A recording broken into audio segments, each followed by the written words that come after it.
What I'm doing here today is replacing the air filter on a 2005 Chevy Trailblazer 4200cc engine.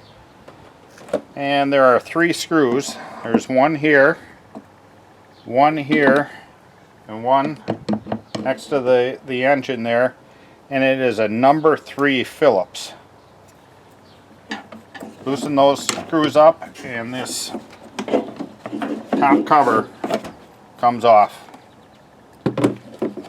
And after that, you can simply pick this up and take your old air filter off, and we'll go ahead and clean the air box right there. Okay, we'll take our new filter here.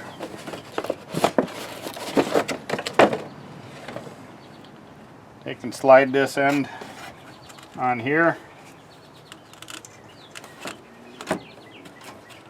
Push that down, and we'll go ahead with our screws still captive on here. We'll go ahead and slide this on.